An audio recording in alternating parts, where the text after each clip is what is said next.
யாக்கோப்பு சபைகளுக்கு எழுதின பொதுவான நிருபம் 5ஆம் அதிகாரம் 14வது வசனத்துக்கு திருப்பிக் கொள்ள உங்களை அன்பாய் கேட்கிறேன்.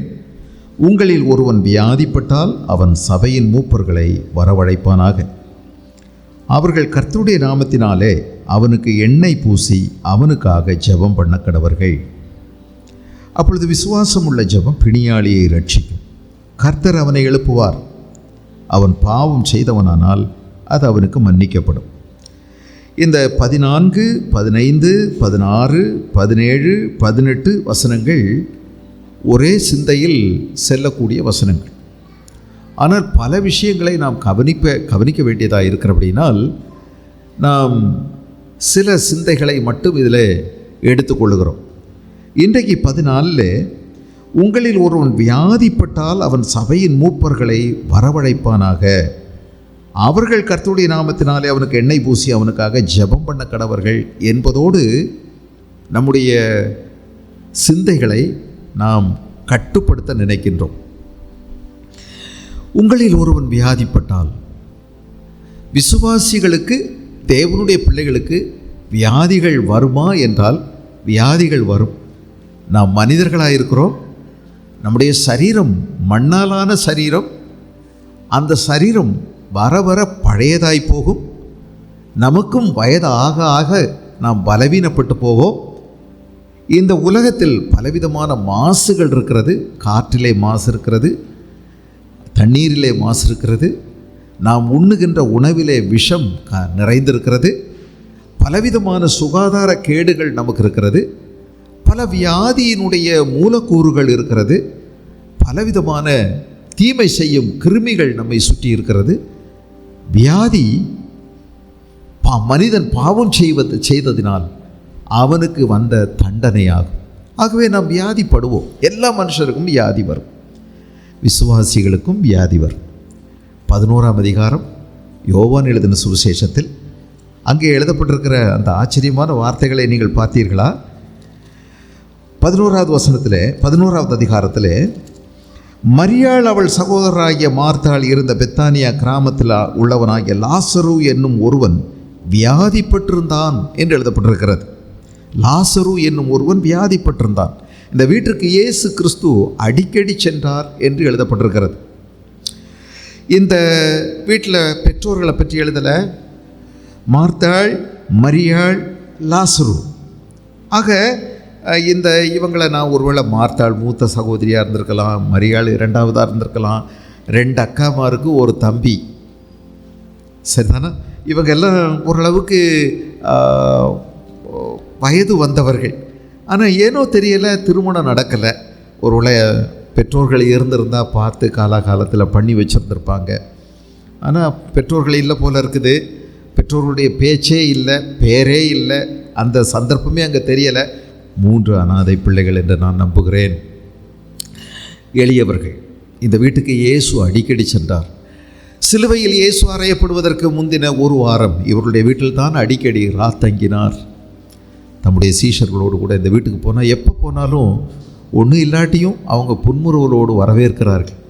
நல்லா உபசரிக்கக்கூடியவர்கள். ரொம்ப அவங்கள்ட்ட இல்லை, ஆனால் உபசரிப்பார்கள். இந்த வீடு ஆண்டவர் ஒவ்வொருவரையும் நேசித்தார் என்று எழுதப்பட்டிருக்கிறது. 2வது வசனத்தில் பாருங்கள், கர்த்தருக்கு பரிமளம் பூசி தன் தலைமயிரால் அவருடைய பாதங்களை துடைத்தவள் அந்த மரியாளே. அவளுடைய சகோதரனாகிய லாசரு வியாதியாயிருந்தான். அப்பொழுது அவனுடைய சகோதரிகள், ஆண்டவரே, நீர் சிநேகிக்கிறவன் வியாதியாயிருக்கிறான் என்று சொல்ல அவரிடத்திற்கு ஆள் அனுப்பினார்கள். பார்த்தீங்களா, விசுவாசிகளுக்கு வியாதி வருமா? நீர் சிநேகிக்கிறவன் வியாதியாயிருக்கிறான்.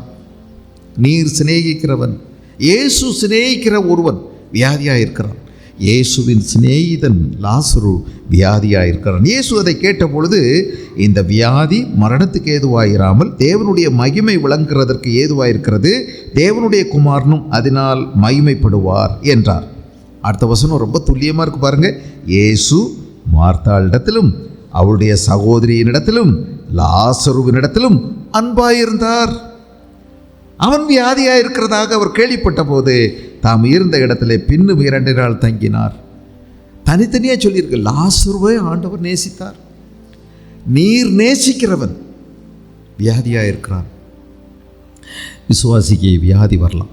வியாதி எப்பொழுதும் பாவத்தின் தண்டனை அல்ல. வியாதி வந்தால் அது பாவத்தினால தான் வருதுன்னு எப்போதும் சொல்ல முடியாது இல்லையா? நம்ம இன்றைக்கி நிறைய மாற்றங்களை செஞ்சுக்கிட்டோம் சாப்பாட்டில். முந்தி இருந்த இயற்கையான சாப்பாடை நாம் இப்போ சாப்பிட்றதில்ல. இன்றைக்கு ஜனம் பெருத்து போனபடினால அவசரகதியாக ஆகாரங்களை உற்பத்தி செய்கிறார்கள். ஆகவே மரபணுவு மாற்றப்பட்ட அநேக விதைகள் உற்பத்தி செய்யப்பட்டு அதன் மூலமாய் ஆகாரங்களை நாம் உருவாக்கி கொள்கிறோம். அரிசி முன்பு விளைந்தது போலல்ல, குறுகிய நாட்களில் அதிகம் விளையக்கூடிய அரிசி ரகங்களை நாம் உருவாக்கி கொண்டோம். மரங்கள் அதுபோல ஒட்டு வைக்கப்பட்ட மரங்கள் நாம் உருவாக்கி கொண்டோம். இயற்கையான மாடுகளுடைய பால் நமக்கு ஒரு வரப்பிரசாதமாக இருந்தது. ஆனால் இன்றைக்கு நாம உற்பத்தியாக்கி கொண்ட பல ஜீன்களை எடுத்து உற்பத்தியாக்கி கொண்ட மாடுகளை நாம் பயன்படுத்துகிறோம். அந்த பால் அது பாலா என்னன்னே தெரியாது, என்னமோ ஒன்று குடிக்கிறோம். நாட்டு மாடு அது சரியானது, ஆனால் அதிகம் பால் கிடைக்காதே, கொஞ்சம் தானே கிடைக்கும். அதனால் நாம் பார்த்தோம் 15 லிட்டர் கறக்கணும் ஒரே நேரத்தில். அப்படின்னா என்ன செய்யணும்? அந்த பன்றி, அந்த எருமை மாடு, அந்த இன்னொரு மாடு எல்லாத்தையும் கொட்டி அதெல்லாம் கலந்து நம்ம உருவாக்கி கொண்டோம். ஆக அது 15 லிட்டர் கறக்குது. பண்ணி மாதிரி திங்கிது, தின்னுக்கிட்டே இருக்கு, முடிவில்லாமல் திங்கிது. வயர் மட்டும் பெருசாக இருக்கு, உடம்புல ஒன்றையும் காணும். இது என்னது மாடா தெரியாது. எத்தனை பழங்கள் இது போன்று நாம் உருவாக்கி இருக்கிறோம். மோரிஸ்னு ஒரு பழத்தை உருவாக்கி விட்டாங்க. அது பழமா அது என்னன்னே தெரியாதுங்க. அதுக்கு நோயே வராது, அது மேலே ஈயோ எதுவுமே வந்து அண்டாது. ஆனால் அது பழம், அதை வாங்கி சாப்பிட்றோம். இதெல்லாம் நம்முடைய வயிற்றுக்கு உகந்ததா? இயற்கையான நம்முடைய சரீரத்துக்கு சரிதானா?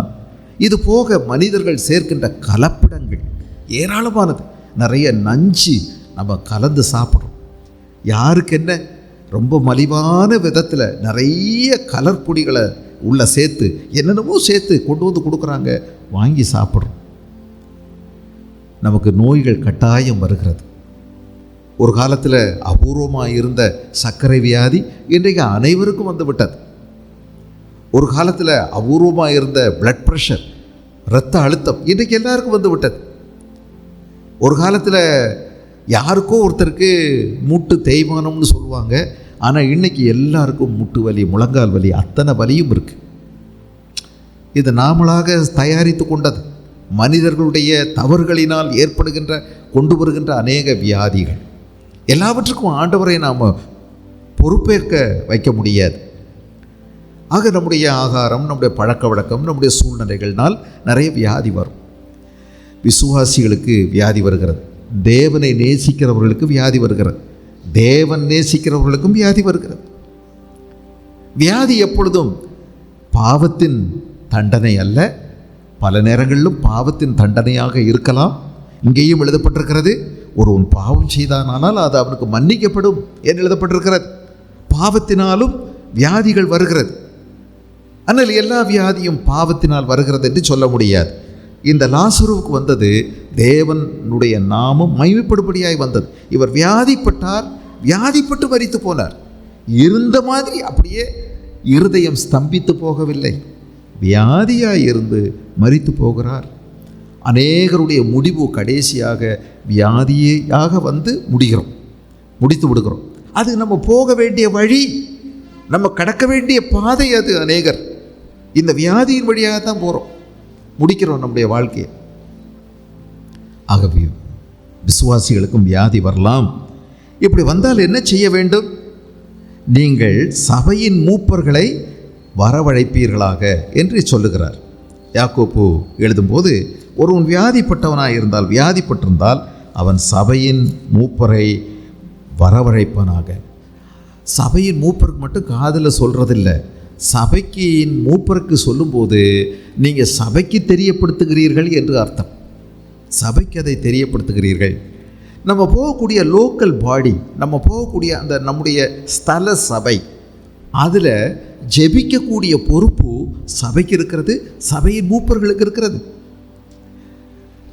நீங்கள் எந்த விதமான தாழ்வு மனப்பான்மையும் இல்லாமல் மேட்டிமையான சிந்தையாயும் இராமல் சொல்லக்கூடியதை சொல்லுவது நல்லது. சொல்லாமல் இருந்தாலும் தெரிந்து போகத்தான் செய்யும். சொல்வது, தாழ்மையோடு சொல்வது நல்லது. பலருடைய ஜெபம் நமக்கு தேவை. உனக்கு தொண்டை கரகரப்பு வரும்போது, மண்டையில் முடி உதிருது, அல்லது நகத்தை சுற்றி நகை சுத்து வந்திருக்குது, அல்லது மூக்கில் சளி ஒழுகுது, அல்லது தும்மல் வந்துச்சு, இதுக்கெல்லாம் நீ சபையின் மூப்பரை வரவழைக்க வேண்டாம். இதுக்கெல்லாம் சொல்லியிருக்கு. இதெல்லாம் சபையில் சொல்ல வேண்டிய இல்லை. தொண்டை கரகரப்பு, எல்லாரும் ஜெபம் பண்ணுங்க. ஐயோ, இது ஒரு முடிவில்லாமல் போயிடும். இதுக்கல்ல, உன்னை படுக்கையில் வைக்கும்போது நீ எழுந்து வர முடியாத ஒரு சூழ்நிலைக்கு ஆகும்போது சபையின் மூப்பரை வரவழையுங்கள்.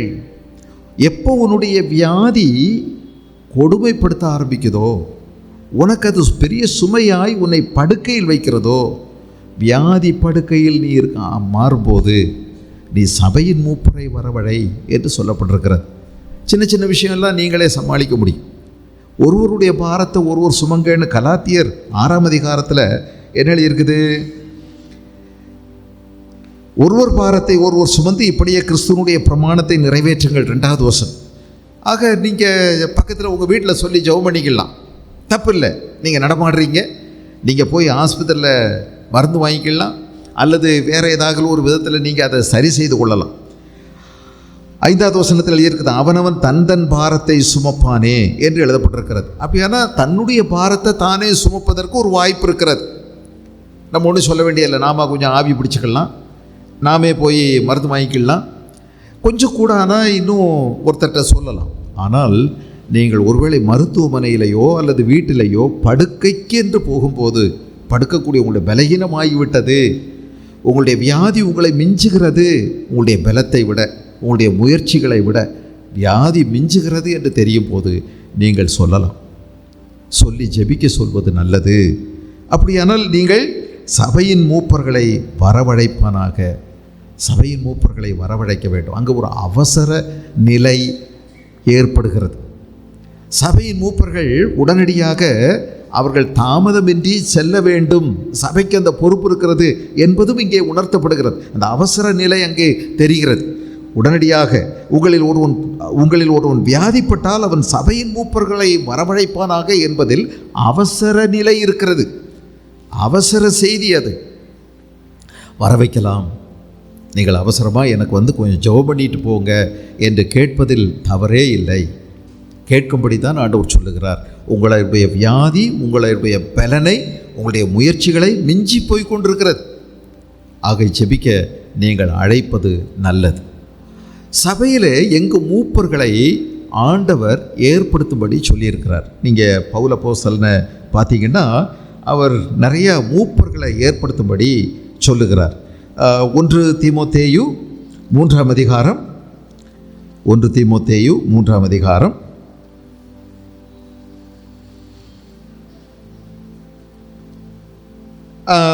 12வது வசனம். மேலும் உதவிக்காரரானவர்கள் ஒரே மனைவியுடைய புருஷருமாய் தங்கள் பிள்ளைகளையும் சொந்த குடும்பங்களையும் நன்றாய் நடத்துவர்களுமாய் இருக்க வேண்டும். இப்படி உதவிக்காரருடைய ஊழியத்தை நன்றாய் செய்கிறவர்கள் தங்களுக்கு நல்ல நிலையையும் கிறிஸ்து இயேசுவை பற்றும் விசுவாசத்தில் மிகுந்த தைரியத்தையும் அடைவார்கள். இங்கே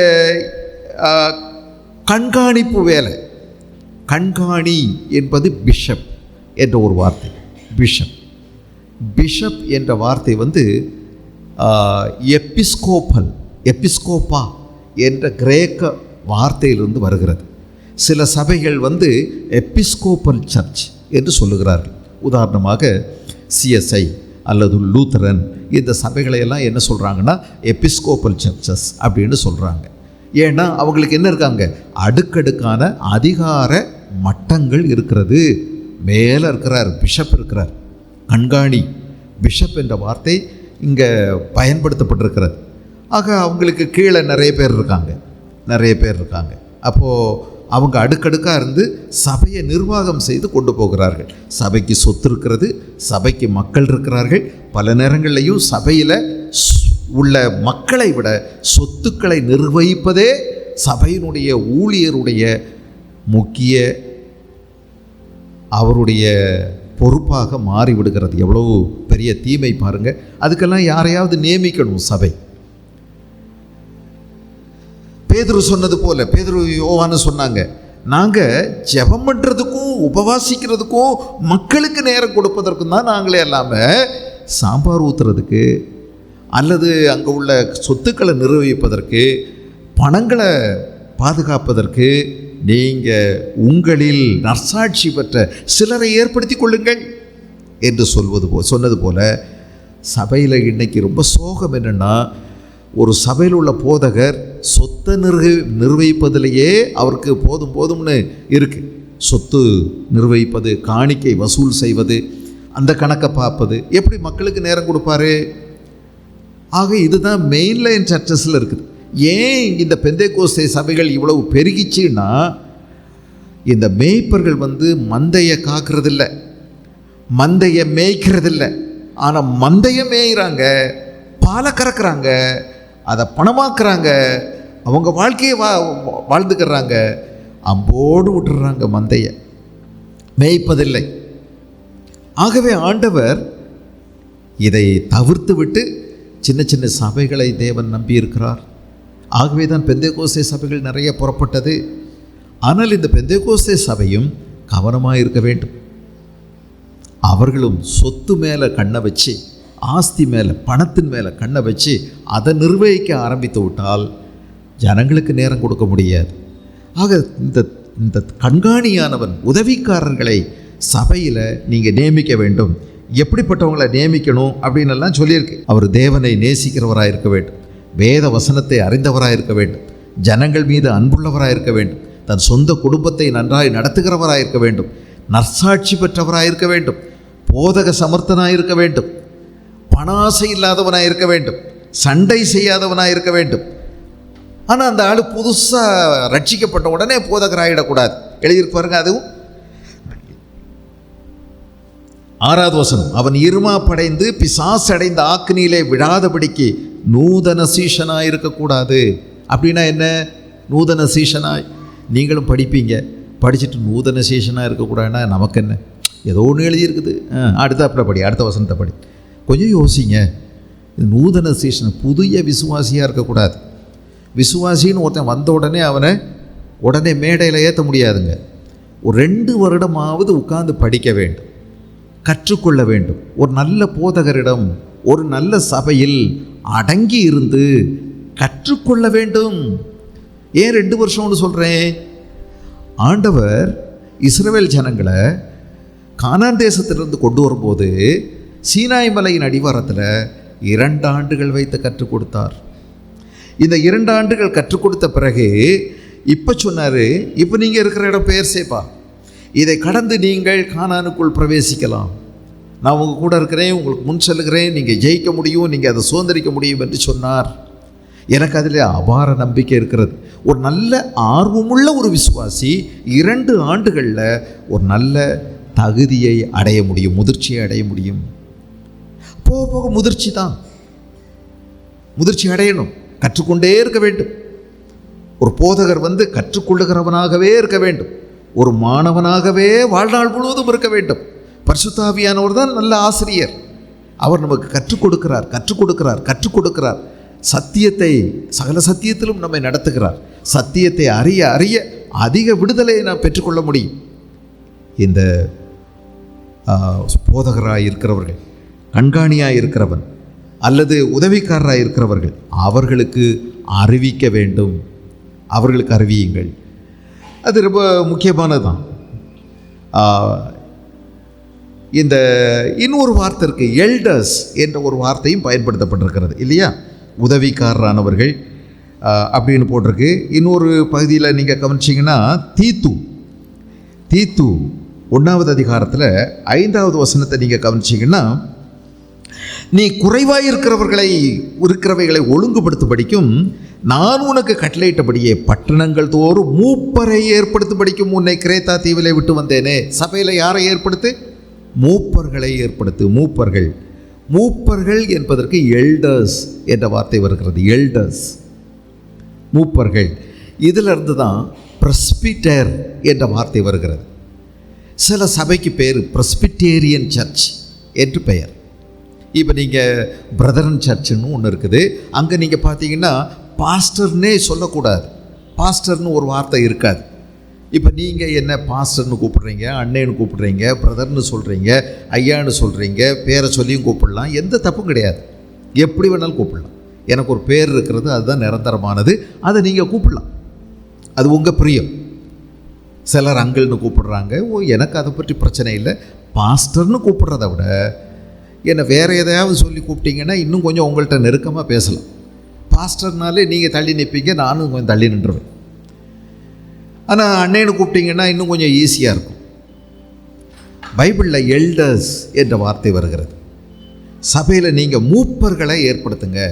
எல்டர்ஸ், எல்டர் பிரதர், மூப்பரானவர்கள், அவங்கள ஏற்படுத்துங்க. பிரஸ்பிட்டேரியன், பிரஸ்பிட்டஸ், அவங்கள ஏற்படுத்துங்க. அப்போ இது வந்திருக்குது. 2 வார்த்தையும் வருது. 7வது வசனத்தில் பாருங்கள், அந்த தீத்து 1:7 கண்காணியானவன் தேவனுடைய உக்ரானக்காரனுக்கு ஏற்ற விதமாய் குற்றஞ்சாற்றப்படாதவனும், தன் இஷ்டப்படி செய்யாதவனும், கோபம் இல்லாதவனும், மதுபான பிரியனும் இல்லாதவனும், அடியாதவனும், இழிவான ஆதாயத்தை இச்சியாதவனும். மனைவியை அடிக்கக்கூடாதாங்க, வெளியிருப்பாருங்க. அது ஒரு நிபந்தனையாக போட்டு, மனைவியை அடிக்கிறவன் ஊழியத்துக்கு லாயக்கில்லை, ஊழியக்காரனாக இருக்க முடியாது. இதெல்லாம் எடுத்தாங்கன்னா இன்றைக்கி யாராவது ஊழியக்காரங்களாக வர முடியுமா? பைபிள் காலேஜில் படித்த உடனே 1 வருஷம் படித்தேன், 1.5 வருஷம் படித்தேன், 2 வருஷம் படித்தேன், 4ஆம் கிளாஸ் தான் அவர் படிச்சிருப்பார். 5ஆவது தேடி இருக்க மாட்டார். அவருக்கு வெளியில் பார்த்தா எங்கேயுமே ஒன்றுமே கிடைக்காது. கேட்டால் சொல்லுவார் பைபிள் காலேஜ் படித்தேன்னு. இன்னொரு வேடிக்கை என்னென்னா, பக்கத்தில் இன்னும் பட்டம் கூட்டிகிட்டே போவார். அவருக்கே ஆனால் என்னன்னு தெரியாது. ஆனால் போட்டே இருப்பார், எம்டின்னு போட்டிருப்பார். என்னடா எம்டின்னு கேட்டு பாருங்கள், தெரியாது. ஏரியா டைரக்டர்னு போட்டிருப்பார். எந்த ஏரியாவுக்கு தான் நீங்கள் டைரக்டர்னு கேட்டு பாருங்கள், அவரை ரெப்ரசன்ட் பண்ணி அவரை அடித்து வச்சுருப்பார். அவர் வீட்டில் உள்ள கீரை கொல்லைக்கு தான் அவர் ஏரியா டைரக்டர். என்ன ஆசை, பட்டம் வேணும், பதவி வேணும், எல்லாம் வேணும், இதெல்லாம் போட்டுக்கிறாங்க. நல்ல வேளை வெளியில் இது ஒன்றுமே செல்லுபடியாகாது. இதை வச்சு வேலை வாங்க முடியுமா? நிறைய பேர் திறமை இல்லாதவங்க, நிறைய பேர் விவேகம் இல்லாதவங்க.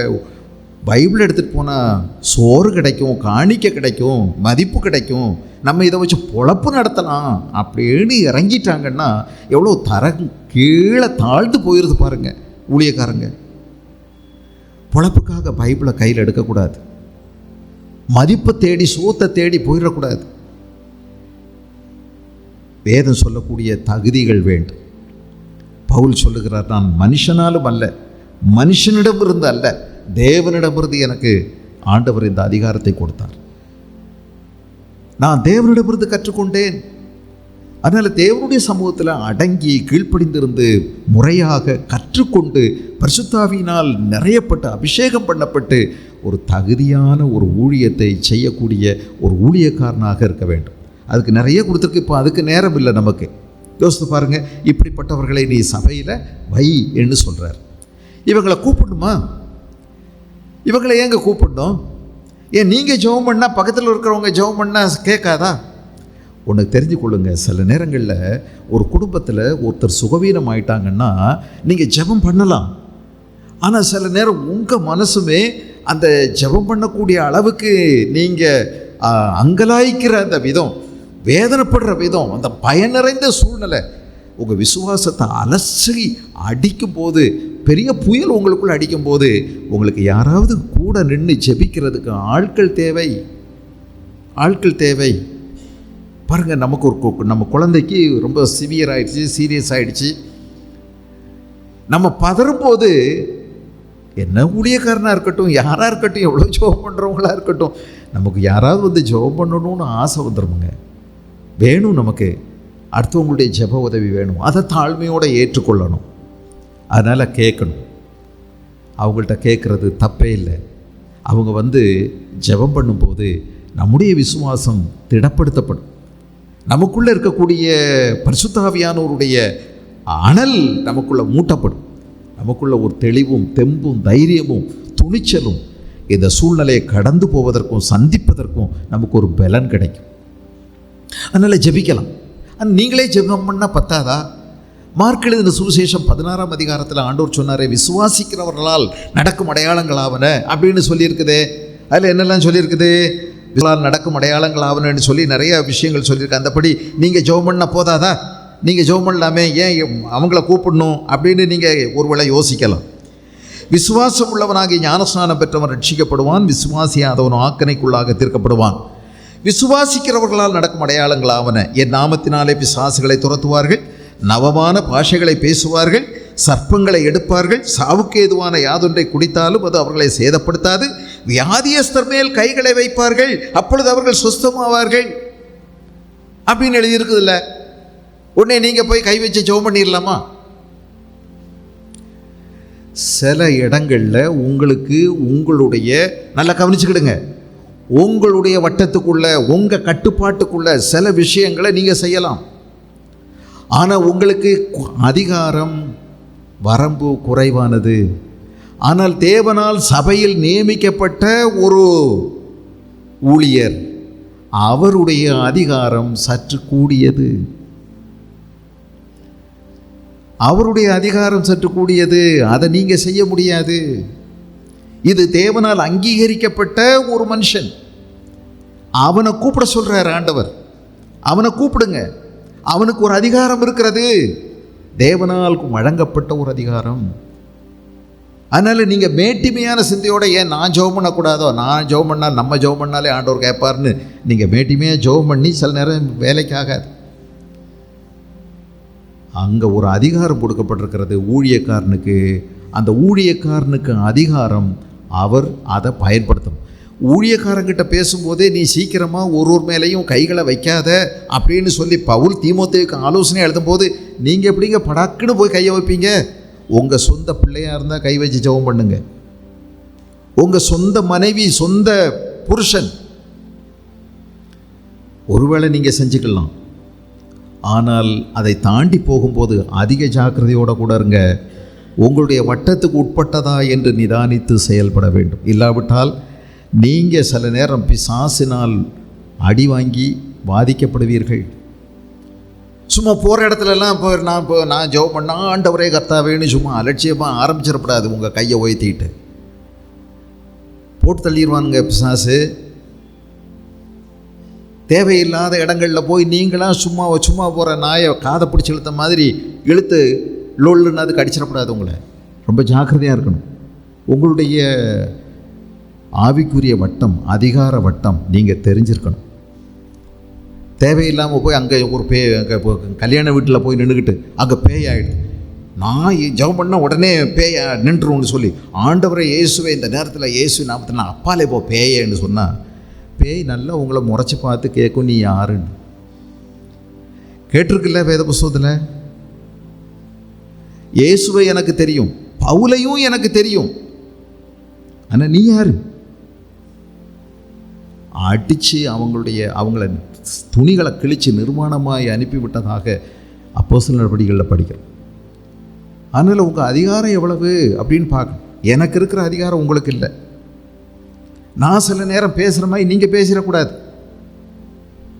அவர் பேசுகிறாரு அதனால் நம்மளும் வாய்களையே பேசலாம் அப்படின்னு நினச்சிடக்கூடாது. உங்களுக்கு சில நேரம் அந்த அதிகாரம் இருக்காது. மோசேக்கு விரோதமாக சொந்த சகோதரி பேசினதே ஆண்டவர் ஏன் தட்டி கேட்டார்னா, அவன் தம்பி தான், ஆனால் அவர் தேவனால் அங்கீகரிக்கப்பட்டு நிலைநிறுத்தப்பட்டிருக்கக்கூடிய ஒரு ஊழியக்காரன்.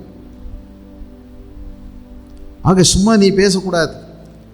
ஒரு ஊழியக்காரனாக இருக்கிறவன், ஒரு கண்காணியாக இருக்கிறவன், ஒரு உதவிக்காரனாக இருக்கிறவனுக்கு விரோதமாக பிராது பேசும்போது ஆர்வமாக உட்காந்து கேட்டுக்கிட்டு இருக்கக்கூடாது. மேலே ஒருவர் இருக்கிறார், கவனிச்சிட்டு இருக்கிறார். ஜாக்கிரதையாக இருக்கணும். நீ கேட்குற விதம் என்ன? ரொம்ப ஆசையாக இன்னும் கொஞ்சம் சொல்லட்டும், இன்னும் கொஞ்சம் கேட்டு தெரிஞ்சுக்கலாம், இன்னும் கொஞ்சம் நோண்டி பார்க்கலாம், இன்னும் கொஞ்சம் தெரிஞ்சுக்கலாம். என்ன மோசமான ஆவி நமக்கு. இதையெல்லாம் விட்டு தள்ளணுங்க. முடிஞ்ச அளவு அடுத்தவங்க பிரச்சனையை கேட்க பார்க்காதீங்க. அது உங்கள் ஆத்மாவை கெடுத்து போடும். அடுத்தவங்க பிரச்சனைக்கே கேட்கணும்னு நினைக்காதீங்க. அதுக்கு ஒருத்தர் ஆண்டவர் வச்சுருந்தா, நியமிச்சிருந்தா, அவங்களுக்கு அந்த தகுதியும் இருக்கும், அதை கேட்கக்கூடிய விதமும் இருக்கும், அதை புரிஞ்சு கொள்ளக்கூடிய தகுதியும் இருக்கும். அதுக்கு செய்ய வேண்டியதையும் அவங்க செஞ்சுக்கிடுவாங்க. எல்லாரும் கேட்குறது நல்லதில்லை. ஒரே பிரச்சனையை நான் கேட்குறதும் என் மனைவி கேட்குறதும் சில நேரம் என் மனைவிக்கு சரியாக இருக்காது. அது அதனால் சும்மா சொல்லாதீங்க. சொல்லக்கூடிய ஒருவர் இருக்கிறாருன்னா அவங்கள்ட்ட கேட்டுக்கிடுங்க. அவங்கள்ட்ட கேட்டு தெரிஞ்சு அவங்கள்ட்ட சொல்லுங்கள். எல்லா இடம் போய் சும்மா சொல்லாதீங்க. உங்களுடைய அதிகார வட்டத்தை நீங்கள் மதிக்க கற்றுக்கொள்ள வேண்டும். எனக்கு ஆண்டவர் இதெல்லாம் என்னுடைய ஊழியத்தின் ஆரம்பங்களிலே கற்றுக் கொடுத்த ஒன்று. ஏன் ஊழிய வட்டம், என்னுடைய அதிகாரம் செல்லுபடியாகின்ற வட்டம் என்று ஒன்று இருக்கிறது. நான் இன்னொரு சபைக்கு போனாலோ இன்னொரு இடத்துக்கு போனாலோ என்னுடைய லிமிட் என்ன, என்னுடைய வட்டம் என்ன, என்னுடைய மட்டுப்பாடு என்ன என்று உணர்ந்து நடந்து கொள்ளுவேன்.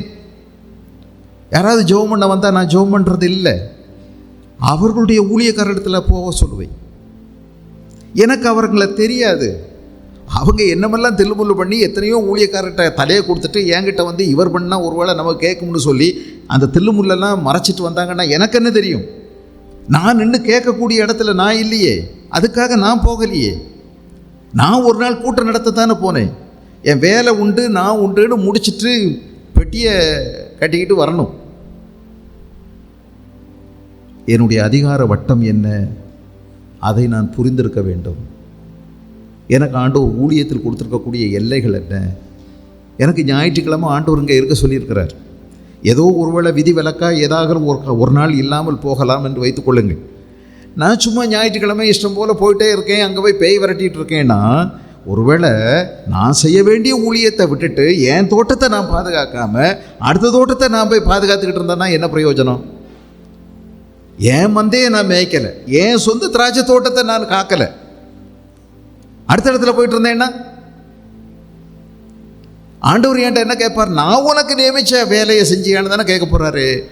நான் போட்ட கோட்டில் சரியாக ஓடி ஜெயிச்சியான்லாம் கேட்க போகிறாரு. அடுத்தவங்க ரோட்டில் ஓடி அடுத்தவங்க கோட்டிலெல்லாம் ஓடி நான் ஜெயிச்சு வந்தாலும் எனக்கு கடைசியில் கிரீடம் கிடைக்காது. எல்லாம் முந்தி வரலாம், ஆனால் விசில் அடித்து சொல்லுவாங்க நீ முந்தி வந்த, ஆனால் எல்லாமே தப்பு.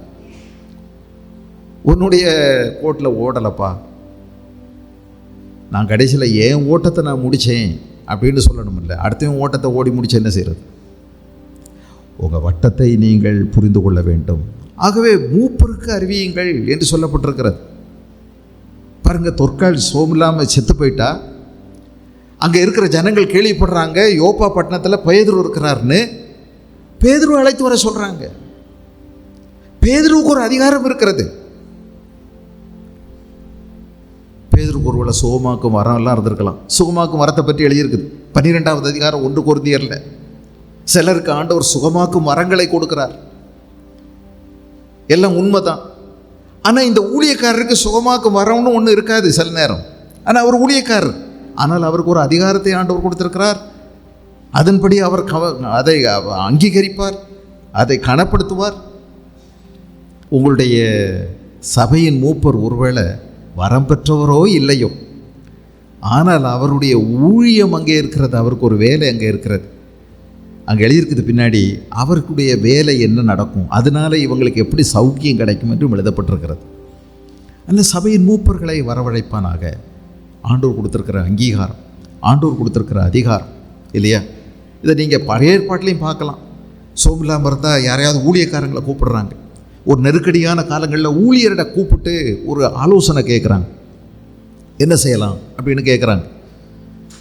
ஆண்டவர் ஒரு அதிகாரம் அவர் கொடுத்துருக்கிறார், ஒரு அங்கீகாரம் கொடுத்துருக்கிறார். பாருங்கள், பெற்றோர்களுக்கு ஒரு அங்கீகாரம் இருக்கிறது, அதிகாரம் இருக்கிறது. தங்களுடைய பிள்ளைகள் மேலே பெற்றோராக பார்த்து ஒரு கல்யாணத்தை நீங்கள் தீர்மானம் பண்ணிங்கன்னா விசுவாசி ஆண்டவர் அதை அங்கீகரித்து போகிறார். பார்த்தீங்களா?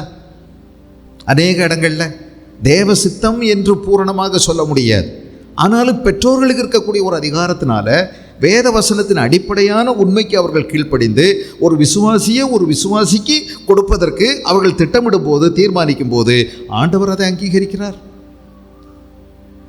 ஆக பெற்றோர்களால் தீர்மானிக்கப்பட்டு அப்படின்னு போடுறது தப்பில்லை, சரிதான். அதை ஆண்டவர் அங்கீகரிக்கிறார், பெற்றோர்கள் கீழ்ப்படி. அப்போ பெற்றோர்களுடைய கவனம், பெற்றோர்களுடைய நல்மதிப்பு, அவர்களுடைய சம்மதம் அறிகிற வரைக்கும் அவங்களோட கூட சேர்ந்து போகணும், தெய்வ சித்தத்தை நிறைவேற்றணும் என்று வேதம் சொல்லுகிறது. இதுபோல் ஒரு சபையின் மூப்பராக இருக்கிறவன், தலைவனாக இருக்கிறவன், அவனுக்கு ஒரு அதிகாரம் இருக்குது, ஒரு அங்கீகாரம் இருக்குது, ஆண்டவரால் கொடுக்கப்பட்டிருக்கிறது. அவர் ஜெபம் பண்ணும்போது அவர் ஜெபம் மட்டுமல்ல செய்ய போகிறது, அவர் அந்த சூழ்நிலைகளில் தேவனுடைய சிந்தையையும் அவங்களுக்கு சேர்த்து கொடுக்க போகிறார். அவங்களுடைய சூழ்நிலையெல்லாம் சுகமாக்குவதற்கான ஒரு முயற்சி அங்கே ஏற்படுத்தப்படுகிறது. 1 தீமோத்தேயு 5ஆம் அதிகாரம், 1 தீமோத்தேயு 5ஆம் அதிகாரத்தில் 17, நன்றாய் விசாரணை செய்கிற மூப்பர்களை, விசேஷமாய் திருவசனத்திலும் உபதேசத்திலும் பிரயாசப்படுகிறவர்களை இரட்டிப்பான கனத்திற்கு பாத்திரராக எண்ண வேண்டும். புரியுதா நான் சொல்றது? இரட்டிப்பான கனத்திற்கு பாத்திரவான்களாக எண்ண வேண்டும்.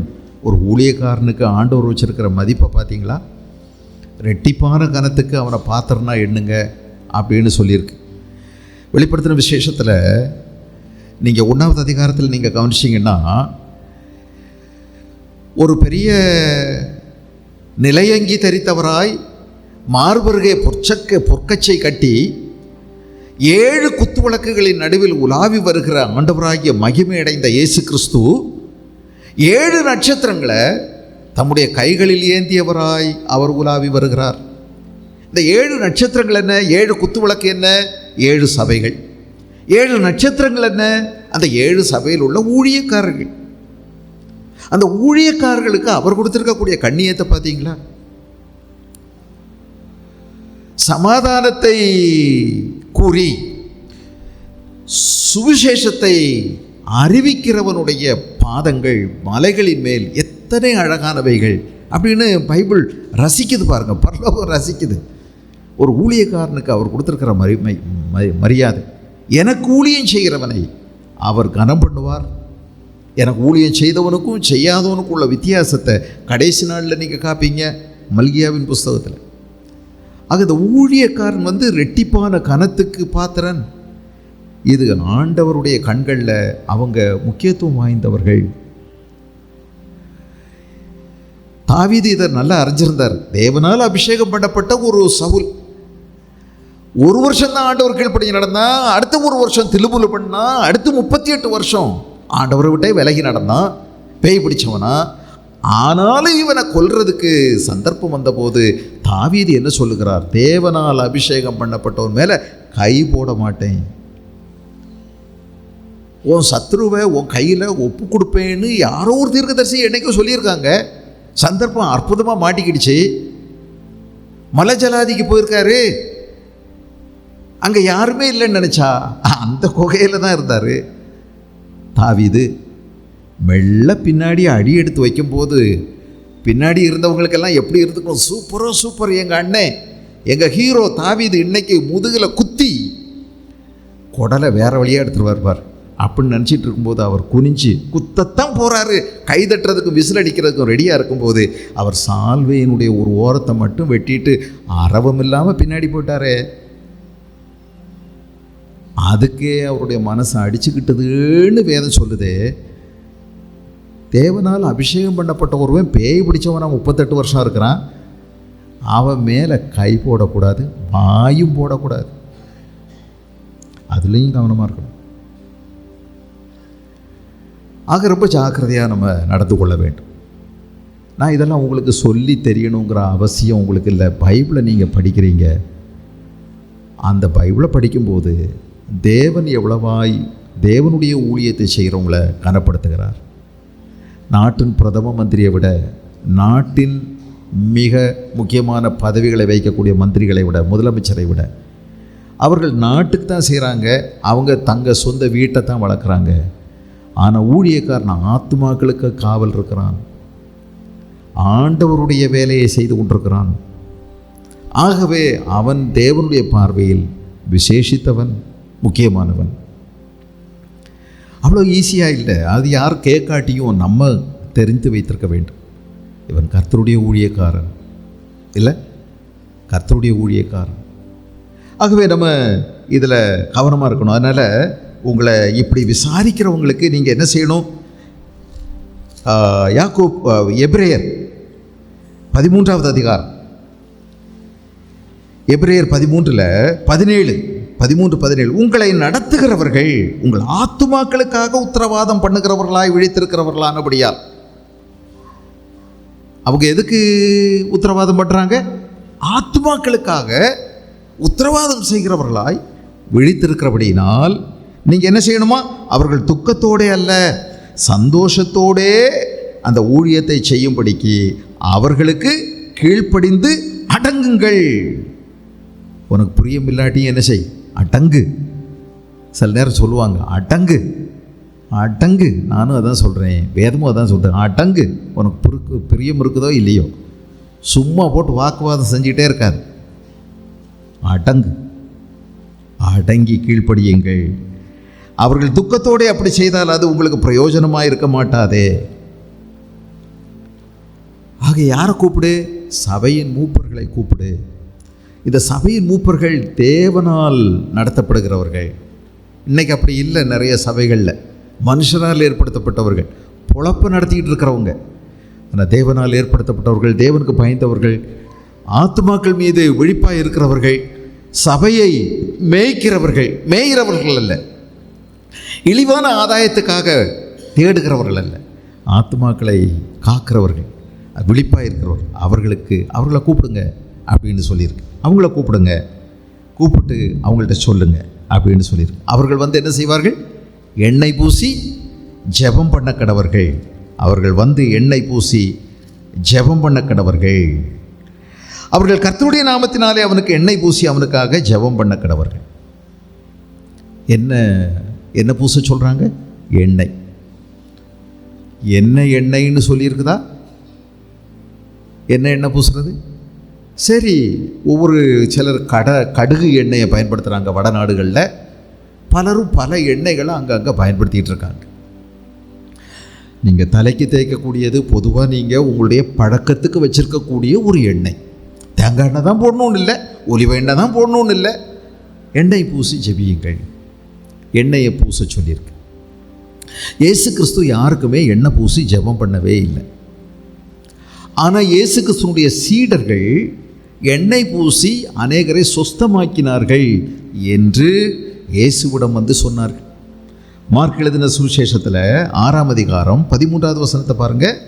மார்க் 6:13 அநேகம் பிசாசுகளை துரத்தி அநேகம் நோயாளிகளை எண்ணெய் பூசி சொஸ்தமாக்கினார்கள் என்று வருகிறது. இயேசு கிறிஸ்து இதை சொன்னாரா? எனக்கு தெரியாது. ஆனால் இயேசு அதை அங்கீகரித்து கொண்டார். சீடர்கள் போய் எண்ணெய் பூசி ஜெபித்தார்கள் வியாதியஸ்தருக்காக. அவர்கள் சுகமடைந்தார்.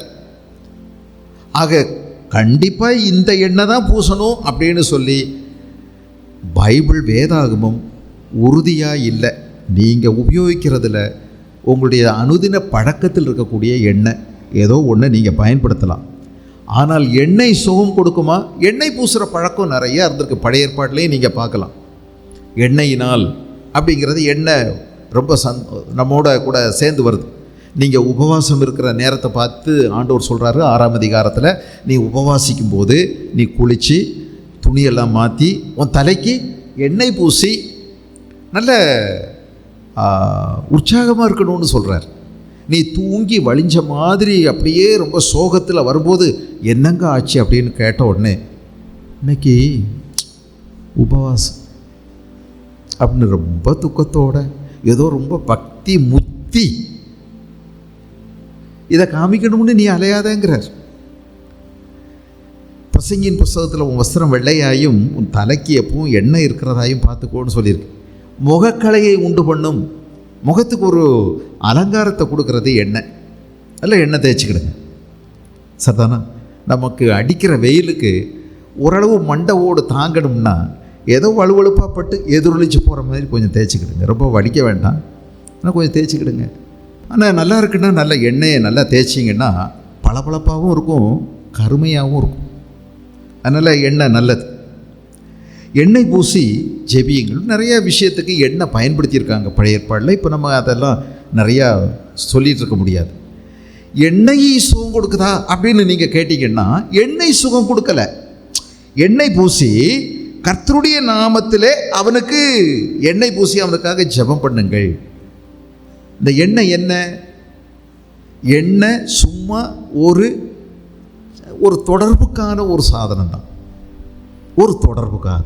எண்ணெய் சுகமாக்குமா? எண்ணெய் சுகமாக்குறது இல்லை. இயேசு கிறிஸ்து எண்ணெய் இல்லாமலே தான் எல்லாரையும் சுகமாக்கினார். வேத புஸ்தகத்திலே அநேகர் சுகமாக்கும் போது அவங்களுடைய வஸ்திரத்தின் ஓரங்களை தொட்டு அவங்க கையில் இருந்த ஹேண்ட் கர்ச்சீப்பை தொட்டு போட்டு அப்படியெல்லாம் சுகமாயிருக்காங்க. அவங்க தலையில் உள்ள பாகை விழுந்து சுகமாயிருக்காங்க. அவங்களுடைய நிழல் பட்டு சுகமாயிருக்காங்க. ஆனால் எண்ணெய் நீங்கள் பூசுறது ஒரு சின்ன ஒரு தொடர்புக்கான ஒரு வழி, ஒரு மீடியா, அவ்வளோதான். போடலாமா? போட்டுக்கலாம். வேதம் சொல்லுது. அதனால் ஆண்டவர் அந்த வார்த்தைகளை அங்கீகரிப்பார், கனப்படுத்துவார். எண்ணெய் வீட்டில் இருக்கிறது நல்லது தான். எண்ணெய் போட்டு ஜெபம் பண்ணுங்க. ஒரு ஜெப எண்ணெய்னு ஒன்று நீங்கள் வச்சுருந்தீங்கன்னா அது நல்லது தான். மற்ற காரியத்துக்கு அதை பயன்படுத்தாமல் அதை விசேஷமாக அதை ஒதுக்கி வச்சு அதுக்காக மட்டும் பயன்படுத்துறது. தாளிக்கிறதுக்கு இந்த ஜெப எண்ணெயை எடுத்து தாளித்து ஊற்றிடக்கூடாது. அதனால் நீங்கள் ஜெபத்துக்குன்னு வச்சுருந்தீங்கன்னா அதை அதுக்குன்னு ஒதுக்கி வச்சுருங்க. அதுக்காக போய் எங்கேயோ விற்கிறாங்கன்னு சொல்லி மாதா கோயிலில் போய் வாங்கிட்டு வந்துடாதீங்க. சதானா, இதெல்லாம் பெரிய விக்கிரக ஆராதனை, இது பெரிய தெய்வ துரோகம் கூட. அதனால் அந்த மாதிரி வாங்கிட்டு வந்து வைக்காதீங்க. தீர்த்தம் அது இது எதுவும் செய்யாதீங்க. நம்ம புதிய உடன்படிக்கையின் மக்கள், நாம் தேவனுடைய வார்த்தையின் மீது நம்பிக்கை வைத்திருக்கிறோம். கர்த்தருடைய நாமத்தில் பூசுங்க. கர்த்தருடைய நாமம், கர்த்தருடைய நாமம், பழைய ஏற்பாட்டிலையோ புதிய ஏற்பாட்டிலையோ கர்த்தருடைய நாமம் நீதிமானுக்கு பலத்த பாதுகாப்பு. ஆகவே கர்த்தருடைய நாமத்துக்கு தான் பயப்படுவோம். வானத்தின் கீழே பூமியின் மேலே மனுஷர் ரட்சிக்கப்படவோ அல்லது எல்லா நாமத்துக்கும் மேலான ஒரு நாமமோ இயேசுவின் நாமமே. பேதுருவும் யோவானும் அலங்கார வாசல் வழியாக உள்ளுக்குள்ளே போகிறாங்க. ஆலயத்துக்கு ஜெபம் பண்ணக்கூடிய நேரம் 3 மணிக்கு சாயங்காலம். அங்கே ஒரு பிறவியிலே சப்பானியான ஒரு மனுஷன் உட்கார்ந்துருக்கிறான். அவன் இவங்கள்ட்ட ஏதாவது கிடைக்குமா அப்படின்னு சொல்லி பிச்சை கேட்டான்.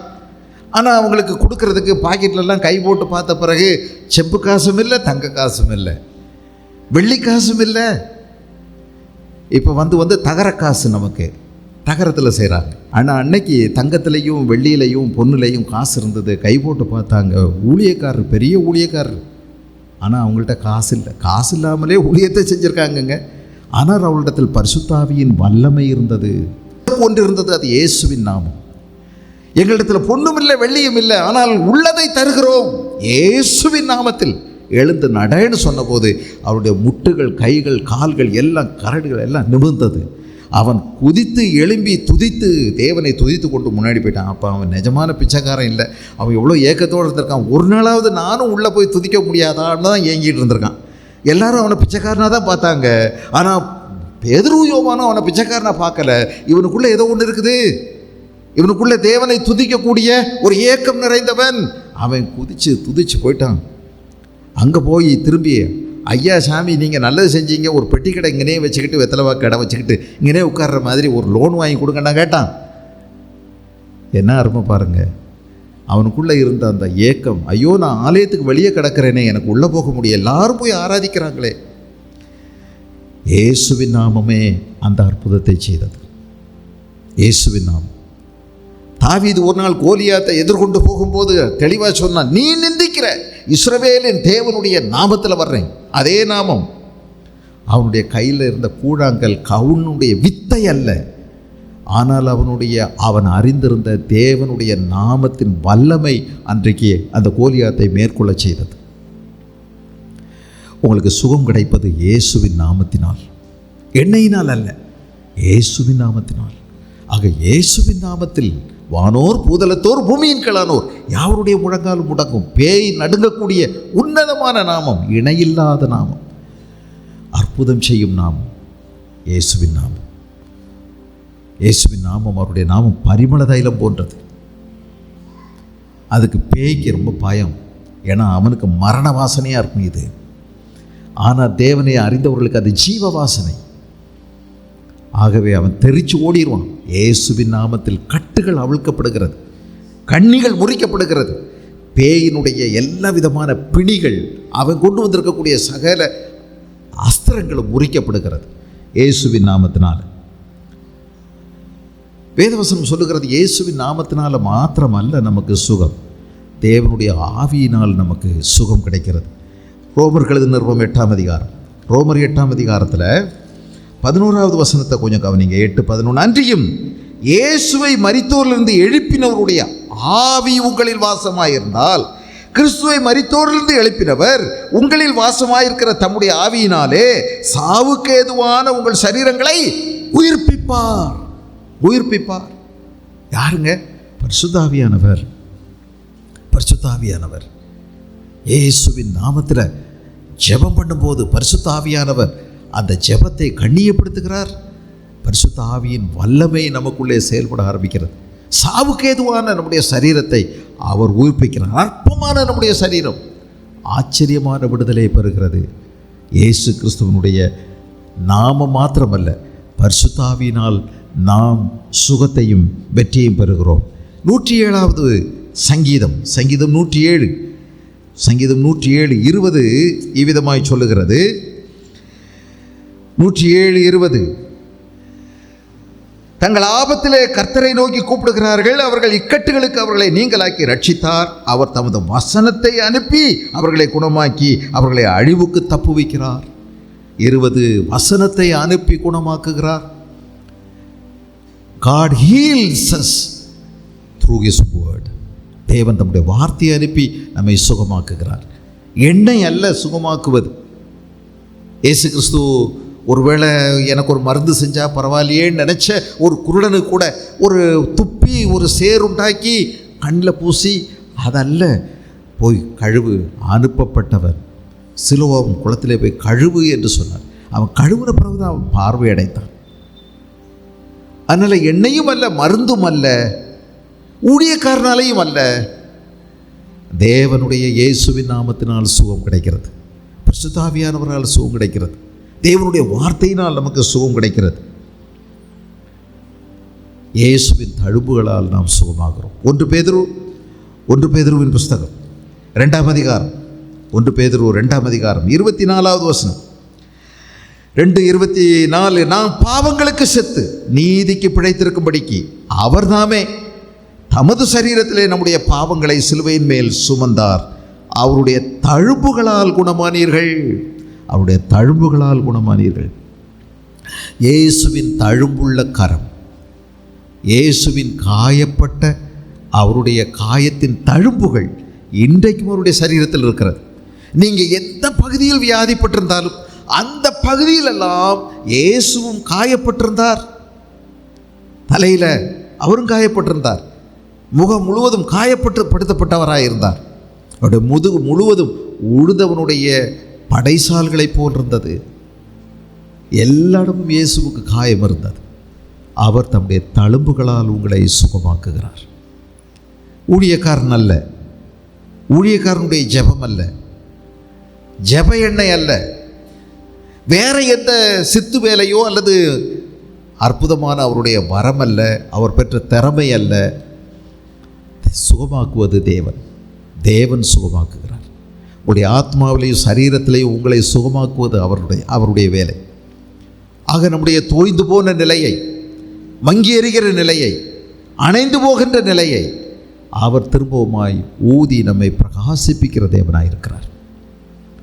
ஆகவே நம்முடைய நம்பிக்கை முழுவதும் ஜெப எண்ணெயின் மேலோ ஊழியக்காரன் மேலேயோ வச்சிடக்கூடாது. தேவன் மேல் நாம் சார்ந்திருக்க வேண்டும். கர்த்தர் தான், அவர்தான் நம்முடைய நம்பிக்கை. அவரை நம்பி இருக்கிற ஒருவனும் வெட்கப்பட்டு போகிறதில்லை. எப்போதும் சோகம் கொடுப்பேன்னு அவர் சொல்லலை. பவுலே சொல்கிறாரு, எப்ராப்ரா தீத்து அவன் சோகம் இல்லாமல் இருந்தான் நீண்ட நாள். இன்னொருத்தனை மிலேத்துவிலே சோபீனமானவராகவே விட்டு விட்டேன். எத்தனையோட ஜெபம் பண்ணியிருப்பார்.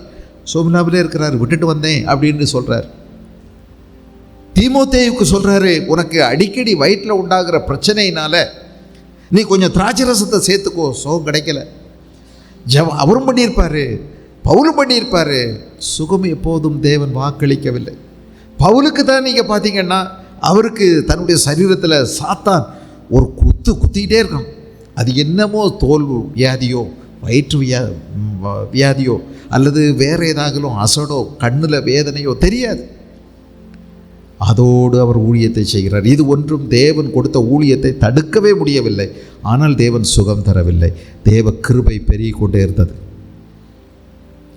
ஆகவே எப்பொழுதும் சுகம் அல்ல, ஆனால் சுகம் கொடுக்கிறவர் கர்த்தர். கர்த்தருடைய நாமம், கர்த்தருடைய வார்த்தை, கர்த்தருடைய ஆவியானவர், இயேசுவின் இரத்தம் நம்மை கழுவி சுத்தமாக்குகிறது. இதன் மூலமாக கர்த்தர் நமக்கு சுகத்தை கொடுக்கிறார். ஆகவே தேவையில்லாமல் அதீத நம்பிக்கை ஊழியக்காரன் மேலேயோ அல்லது அவருடைய திறமையின் மேலேயோ அல்லது எண்ணெயின் மேலேயோ அல்லது வேறு எதன் மேலேயோ வைத்து நாம் தோல்வி அடைந்து விடக்கூடாது. தேவனை விட்டு விலகி சென்று விடக்கூடாது. ஜாக்கிரதையாக இருக்க வேண்டும். கர்த்தர் நம்மோடு கூட இருந்து நம்மை நடத்துவாராக. நம்முடைய வாழ்க்கையை ஆண்டவர் சீர்படுத்தி பலப்படுத்தி ஸ்திரப்படுத்தி நடத்துவாராக.